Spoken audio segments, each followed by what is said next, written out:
Hi hello friends, welcome back to our channel Jobi blogs. ఈరోజు వీడియోలో ఏంటి అంటే నేను వెయిట్ లాస్ రెసిపీ చూపిస్తున్నాను. అంటే ఇది జస్ట్ వెయిట్ లాస్ కనే కాదండి, నార్మల్గా అయినా తినొచ్చు. బట్ వెయిట్ లాస్ అవ్వాలి అనుకునే వాళ్ళు డైట్ రెసిపీస్ చూస్తే ఇది ట్రై చేయండి, చాలా ఈజీగా ఉంటుంది. సో దీనికోసం నేను ఇక్కడ ఏంటంటే ఒక బౌల్లో కీరా తీసుకున్నాను, అలాగే ఆనియన్.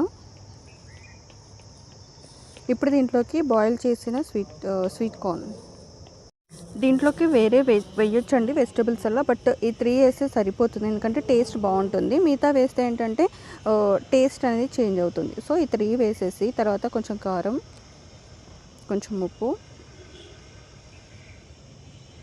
అలాగే దీంట్లోకి కొంచెం చాట్ మసాలా తీసుకోవాలి.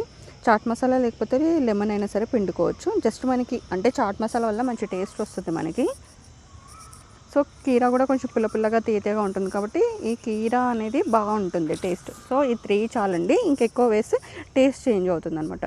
సో ఇప్పుడు తర్వాత ఏంటంటే ప్యాన్ పెట్టి నేను ఇక్కడ పాపడ్ తీసుకున్నాను, మసాలా పాపడ్. ఇది వచ్చేసి మినపప్పు పాపడ్. మనకి ఇది మార్కెట్లో అంటే విజేతాలో అలా దొరుకుతుంది, సూపర్ మార్కెట్లో, అక్కడ తీసుకోవచ్చు. దాన్ని జస్ట్ నేను డ్రై రోస్ట్, అది కొంచెం మనం వేయించుకోవాలి. 2 సైడ్స్ కూడా వేయించుకున్న తర్వాత దాన్ని కొంచెం ఫోల్డ్ చేయాలి. కొంచెం అంటే మొత్తం వేగిన తర్వాత ఫోల్డ్ చేయకుండా కొంచెం అయ్యాక ఫోల్డ్ చేస్తే అది మంచిగా ఫోల్డ్ అవుతుంది. మరీ ఎక్కువ క్రిస్పీ అయిపోయింది అనుకోండి, అది ఫోల్డ్ అవ్వదు, అంటే విరిగిపోతుంది అనమాట. చూడండి మంచిగా ఫోల్డ్ అయింది కదా. ఇప్పుడు దీన్ని ప్లేట్లోకి తీసుకోవాలి. సో అలాగే ఇంకొకటి కూడా వేస్తున్నాను. మనకి ఇవి చిన్నగా ఉంటాయండి, పూరి సైజు ఉంటాయి కాబట్టి 2 అనేది సరిపోతుంది. అంటే ఈవినింగ్ డిన్నర్ కదా 2 తినొచ్చు. సో మనకి ఇక్కడ క్యాలరీస్ ఏమి ఎక్కువ ఉండదు. సో ఈజీగా 2 తినేస్తాము, సరిపోతుంది మనకి ఇది. ఎందుకంటే ఆల్రెడీ మనకి స్వీట్ కార్న్ ఉంది, మనకి కీరా ఉంది కాబట్టి ఈ పాపడితో 2 అనేది సరిపోతుంది. ఇవి చిన్నగా ఉన్నాయండి, పూరి సైజు ఉన్నాయి ఇవి వచ్చేసి.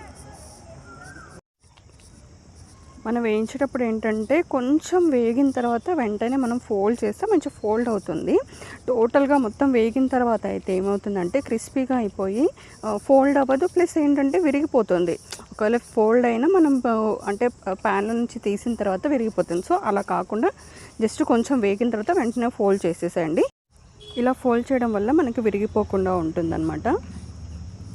సో అంటే 2 సైడ్స్ కూడా మంచిగా ఫ్రై అయిన తర్వాత, అంటే వేగిన తర్వాత దీన్ని మనం ప్లేట్లోకి తీసుకుంటే చాలు. మనం డిన్నర్కి అయితే ఒక 2 అయితే సరిపోతుందన్నమాట. మనం లంచ్కైనా కూడా 2 తినేసేయచ్చు, ఎక్కువ తినలేము. అక్కడికే మనకి అంటే మనకి ఫుల్గా తిన్న ఫీలింగ్ వస్తుంది. ఇప్పుడు దీన్ని ప్లేట్లోకి తీసుకుంటాను.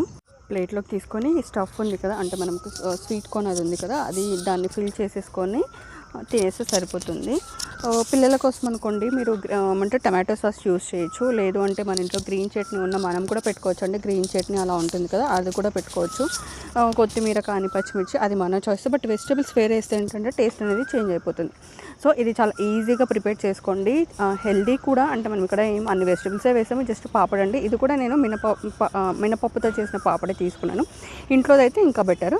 సో ఇది అండి వాళ్ళ వీడియో. ఈ వీడియో కనుక నచ్చితే please like, share and subscribe to my channel. Thank you for watching. Bye friends.